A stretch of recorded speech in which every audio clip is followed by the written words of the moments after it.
Dito sa Papa Dudut Stories, ikaw ay hindi nag-iisa.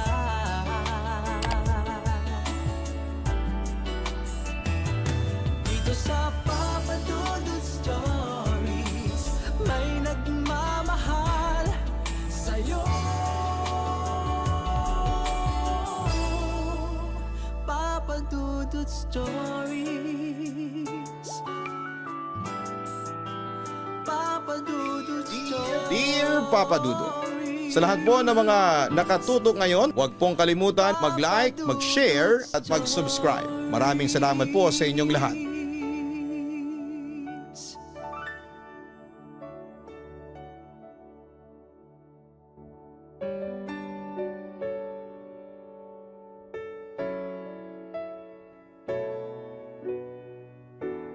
Isang magandang araw po sa inyong lahat.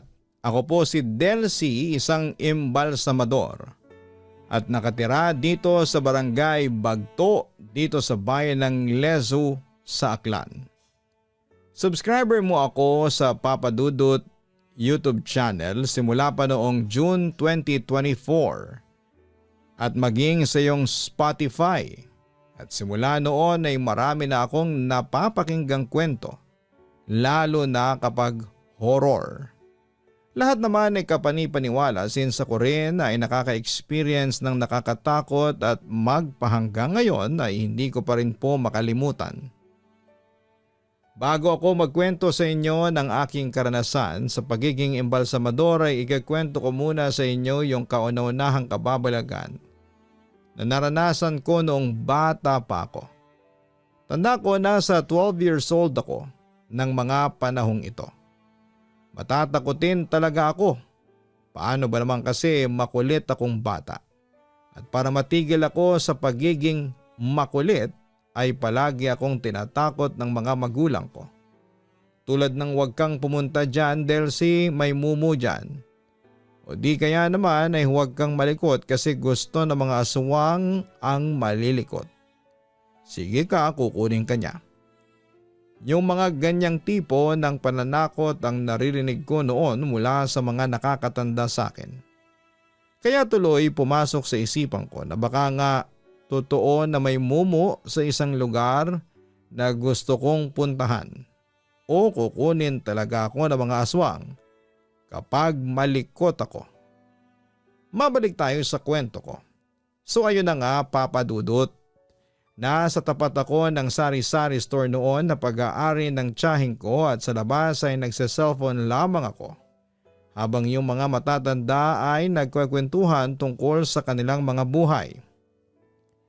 Bagamat nakikinig ako sa usapan nila, hindi ako sumasabat kasi alam nyo na kapag bata ay walang karapatang makihalubilo sa usapan ng matatanda.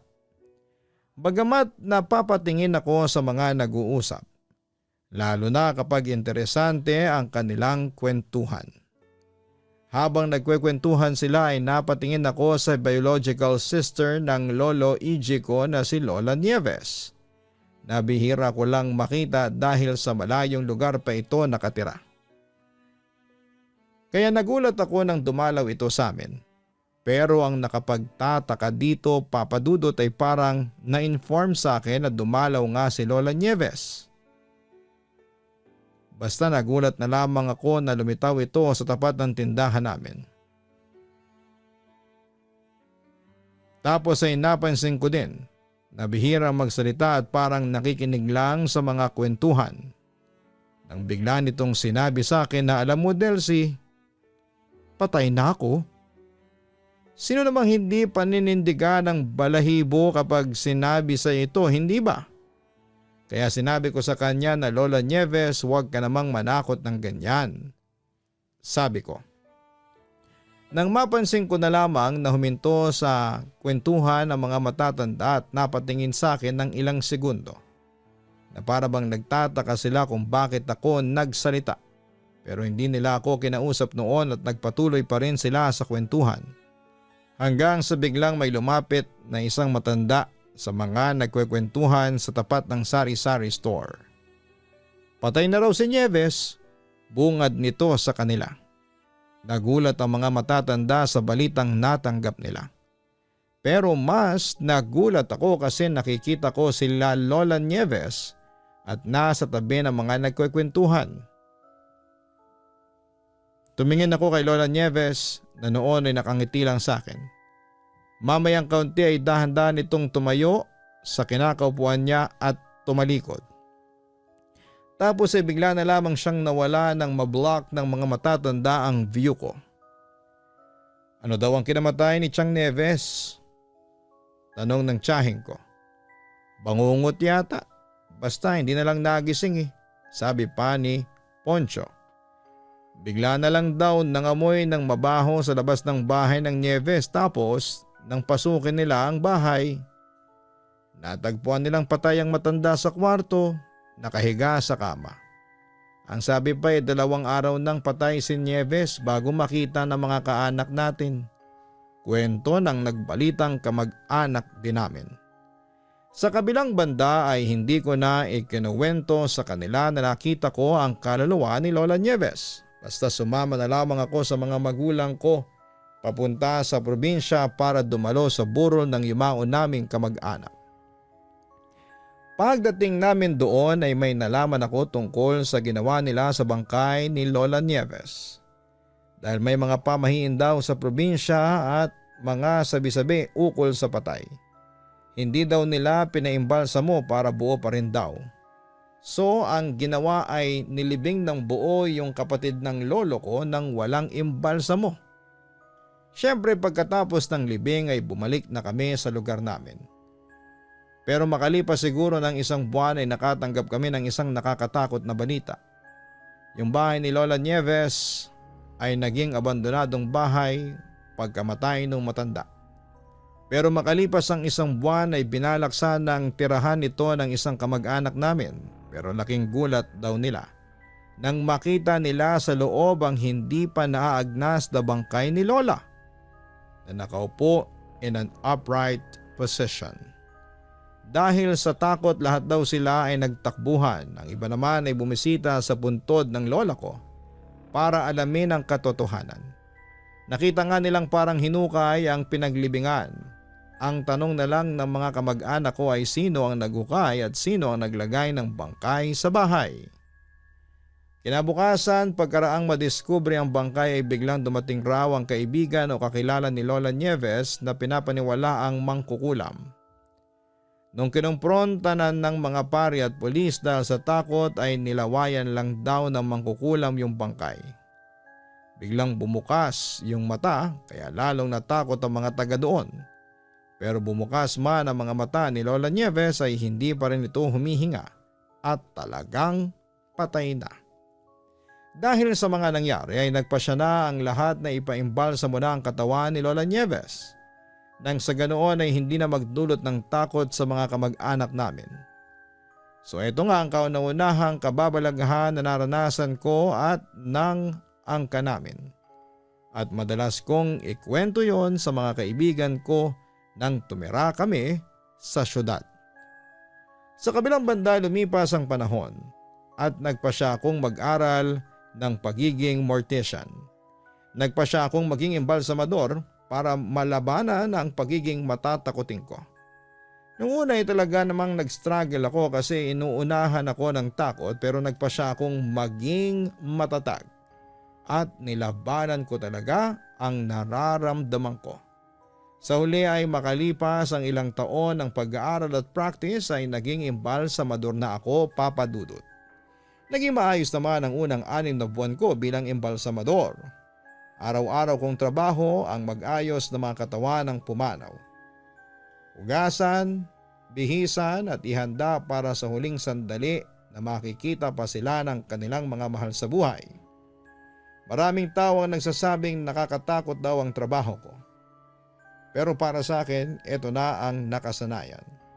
Sanay na ako sa lamig ng kwarto, sa amoy ng formalin at sa katahimikan ng gabi habang abala ako sa trabaho ko. Ngunit hindi ko malilimutan ang isang karanasan na hanggang ngayon ay bumabalik-balik sa isipan ko. Isang gabi na halos tumigil ang tibok ng puso ko sa takot. Isang hapon may tumawag sa amin mula sa isang baryo. Kailangan daw kunin ang katawan ng isang lalaki na matagal nang may sakit. Ayon sa pamilya, mahigit 12 oras na itong nakahiga at hindi na gumising pa. Sobrang payat na raw at halos butot balat na at wala ng pulso. Agad kaming pumunta ng kasamahan ko para kunin ang katawan. Pagdating sa bahay, sinalubong kami ng iyakan ng pamilya. Nakahiga ang lalaki sa banig, payapang nakapikit at mahina ang ilaw ng lampara na tanging nagbibigay liwanag sa silid.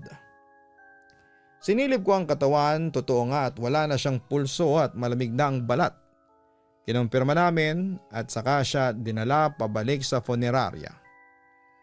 Pagdating namin, ginawa ko na ang nakasanayang proseso.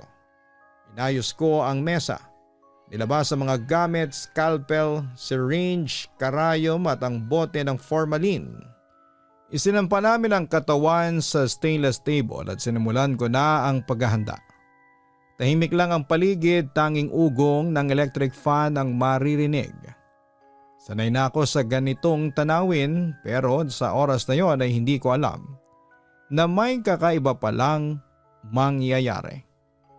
Habang hinuhugasan ko ang katawan ay napansin kong parang may kaunting init pa ito. Napailing ako at sinabing baka guni-guni ko lang. Siguro dahil mahina ang ilaw at pagod na rin ako sa maghapong trabaho. Pero nang hawakan ko ang pulso ay nananatiling wala akong nararamdaman. Tuloy lang ako sa ginagawa ko. Dumating ang oras na kailangan ko nang simulan ang proseso ng pag-iimbalsamo. Kinuha ko ang malaking karayom na ginagamit para iturok ang formalin sa ugat. Nakayuko ako at nakatutok sa ugat ng lalaki at dahan-dahang itinusok ang karayom. Doon na nagsimula ang hindi ko malilimutan. Biglang gumalaw ang kamay. Para bang isang tao na nasaktan ng tusukin ng karayom. Ang kamay niyang payat ay bahagyang gumalaw at nakita kong parang gumaspang ang balat ng dati ay nakarelax lang. Munti kong mabitawan ang karayom sa sobrang pagkagulat, papadudot, at malamig na pawis ang bumalong sa bato ko. Napalayo ako ng isang hakbang, nakatitig sa kanya at hindi ko alam kung tatakbo ba ako palabas ng kwarto. Hindi yun imahinasyon, kitang-kita ko na kumirig ang katawan niya na para bang buhay pa siya. Diyos ko, mahina kong sambit habang nanginginig ang kamay ko. Pinilit kong lakasan ang loob ko. Sa tagal ko nag-iimbalsamo ay ngayon lang ako nakaranas ng ganito. Tinawag ko ang kasama kong nasa kabilang silid. Pagpasok niya ay tanong niya kaagad ay bakit? Itinuro ko ang katawan. Pero sa oras na yun ay tahimik at payapang nakahiga ulit ang lalaki. Para bang walang nangyari. Sinabi ko na kumirig siya pero tumawa lamang ang kasama ko at sinabing baka nagtataka lang ako dahil pagod. Mga muscle reflex lang yan, sabi niya. Pero sa puso ko, alam kong hindi ordinaryong reflex lang ang nakita ko. Pinilit kong ipagpatuloy ang trabaho. Kahit nanginginig pa rin ang kamay ko. Habang ipinapasok ko ang formalin ay iniisip ko kung bakit hindi pa talaga siya patay nang dinala sa amin. Baka naman comatose lang siya at pinapaniwalaan ng pamilya na wala na. Pero imposible din kasi 12 oras na siyang walang pulso. Paano kaya kung nagkakamali kami? Paano kung mali ang oras ng kanyang pagpanaw? Habang tinatapos ko ang proseso, para akong binabantayan. Ramdam kong may mga matang nakatingin sa akin. Pero wala namang tao kundi kaming dalawa lamang ng kasama ko. Ang katahimikan ng silid ay lalong nagpatindi ng kaba. Parang bawat segundo ay napakahaba. Nang matapos ko siyang ayusin, sinarado ko ang mga mata niya at binalot ng puting tela. Habang tinakpan ko siya, may malamig na hangin ang dumaan sa gilid ko. Napatingin ako sa pintuan pero sarado naman ito. Doon ako nakaramdam ng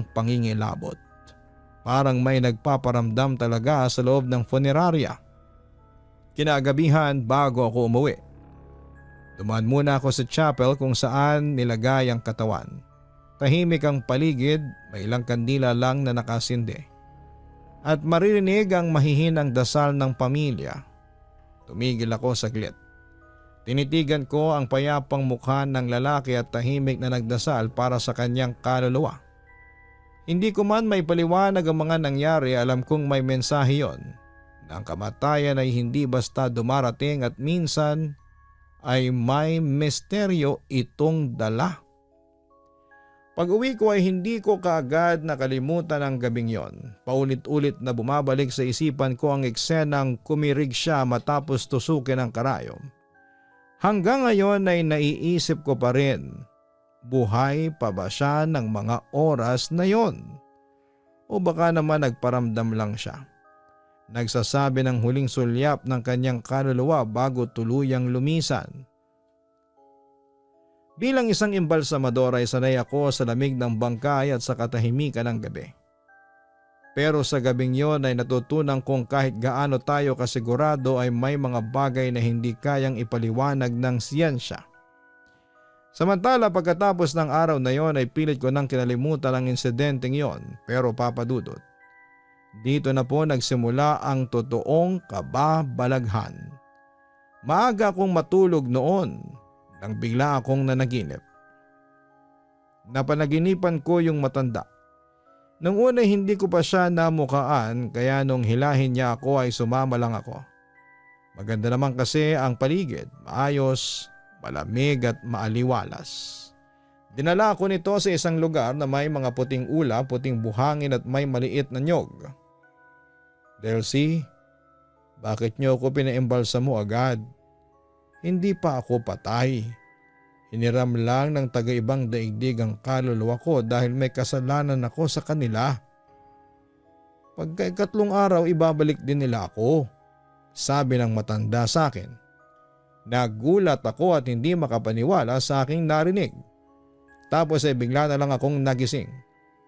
Doon ay naalala ko kaagad yung matandang mukhang naimbalsam ako ng buhay.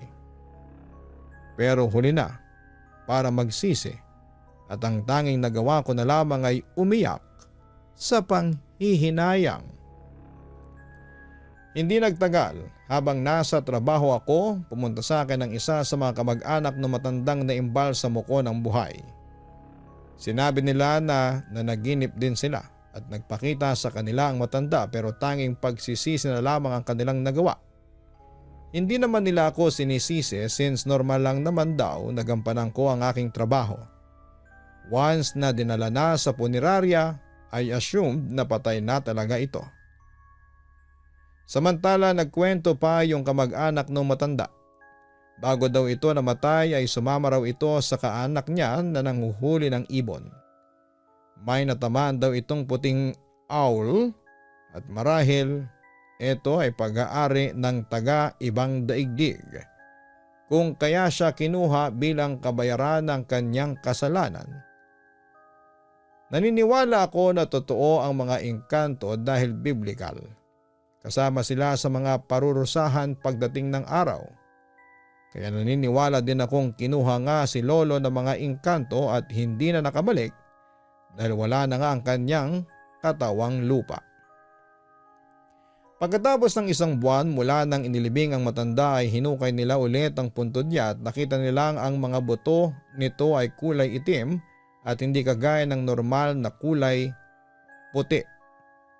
Papadudot isa yon sa mga hindi ko makakalimutang experience na hanggang ngayon ay dinadala ko pa rin. Sising-sisi ako noon at panay ang dasal ko para humingi ng tawad sa Diyos. At doon sa matandang naimbalsam ako ng buhay. Sa kabilang banda, alam ito ng management ng puneraryang pinagtrabahuhan ko. Pero sabi nila sa akin ay wala kaming kasalanan sa mga nangyari. Ganun pa man ay hindi pa rin maiwasan na bagabagin ako ng aking konsensya. Papadudot mahirap maging embalsamador. Hindi lang kasi takot ang namamayagpag sa iyong puso, kundi lungkot at awa sa mga kamag-anak o kapamilyang nawala ng mahal sa buhay. Masakit sa pusong pagmasdan na umiiyak sila dahil nawala ang kanilang haligi ng tahanan. Yung ilaw ng kanilang buhay, yung breadwinner ng pamilya, yung mapagmahal na kapamilya o kamag-anak na nag-alaga, umunawa at nagmahal sa kanila. Nakakalungkot man pero kailangan naming mga imbalsamador na maging matatag at matapang para hindi lang kami kumita, para may ipangkain kami sa aming pamilya, kundi para matulungan namin ang mga naulilang kamag-anak o kapamilya na mabigyan ng desenteng libing ang kanilang mga mahal sa buhay. Papa Dudut, dito ko na po tatapusin ang aking kwento at sana po ay makarating ito sa inyong programa at may tampok sa Papa Dudut Stories. Muli maraming salamat, magandang araw, magandang gabi sa inyong lahat. Lubos na gumagalang, Delcy. Maraming salamat kay Delcy sa pag-share mo ng iyong kwento sa amin. Tama ka, isa talaga sa mga pinakamahirap na trabaho ang pagiging mortician o embalmer. Dahil hindi lang emosyon ang kalaban mo kundi pagod at utak. Sa pag-iimbalsa mo ayon sa mga listeners nating may ganitong trabaho, ang embalsamador ay kailangan palaging may presence of mind. Hindi kinakabahan o natatakot.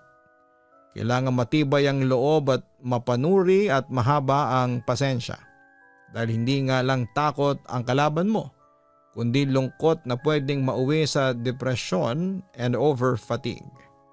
Kaya taas noo ang ating programa sa mga embalsamador tulad ni Delcy.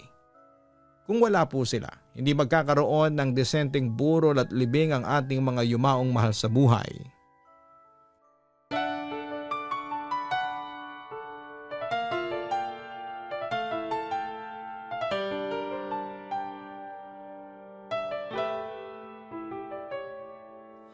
Ang buhay ay mahiwaga,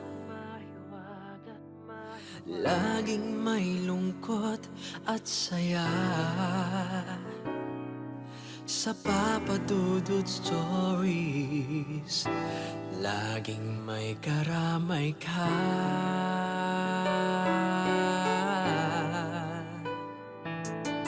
Mga problemang kay bigat, dito ay pakikinggan ka. Sa Papa Dudut Stories, kami ay iyong kasama. Dito sa Papa Dudut Stories, ikaw ay hindi nag-iisa.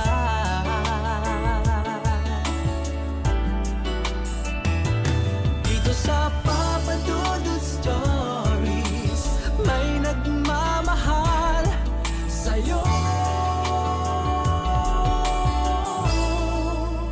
Papa Dudut Stories, Papa Dudut Stories,